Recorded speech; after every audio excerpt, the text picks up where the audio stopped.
Et vous? Oh, moi, je suis un simple fermier, monsieur. Je suis venu pour apporter ma paille de Sibérie au tsar. Qu'est-ce que le tsar ferait de cette paille? C'est ridicule. Hein, vous? Oh, moi, monsieur, je ne manque jamais de toucher la scie. Nous avons 100 archers. Vous?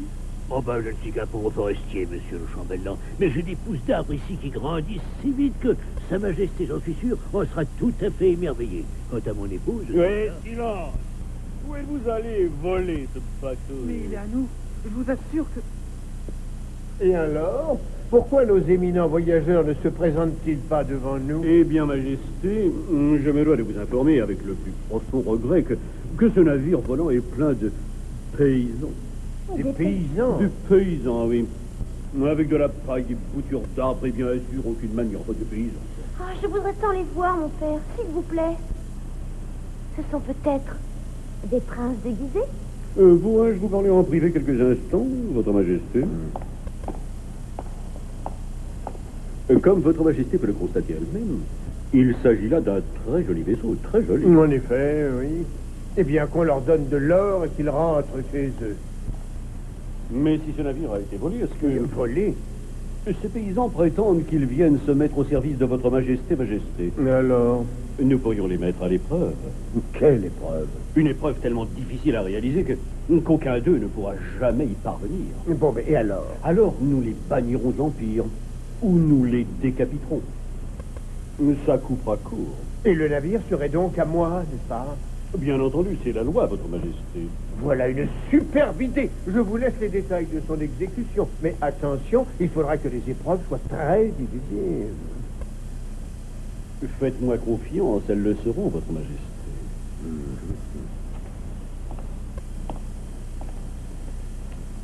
Monsieur le chambellan, de quoi avez-vous entretenu mon père en privé? De rien qui soit très important, Votre Altesse.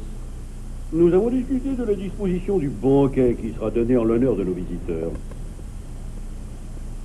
Mais quoi? Quelle épreuve de quoi s'agit-il? Il a dit qu'un grand banquet serait organisé pour nous dans la cour du palais.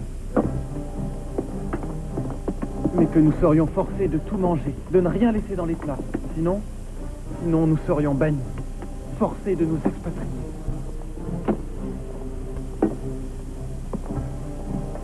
Je regrette de vous décevoir, mais je n'ai pas très faim. En général, je me contente d'un petit biscuit. La question n'est pas de savoir si nous avons faim ou non. Nous ne pourrons jamais manger tout ça.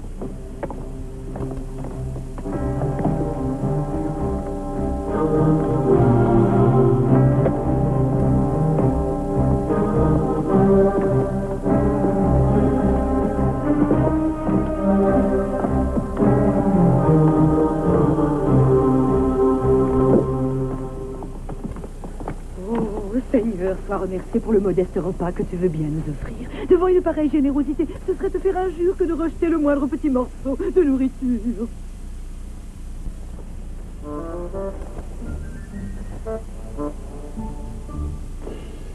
Oh, je commence par le poulet, c'est le plus léger.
Il y a de la sorcellerie là-dessous, Votre Majesté.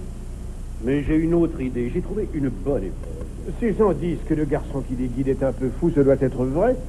Mais il est tout de même assez sensé pour se payer votre tête, monsieur le chambellan. Mais on peut...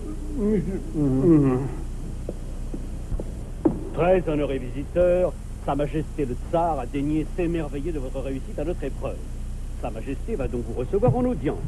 Mais d'abord, il vous faut réparer les fatigues du voyage qui fut très long et il faut préparer vos personnes avant de paraître devant Sa Majesté, le Tsar de toutes les Russies. Vous pourrez donc dès ce soir disposer de la salle de bain impériale.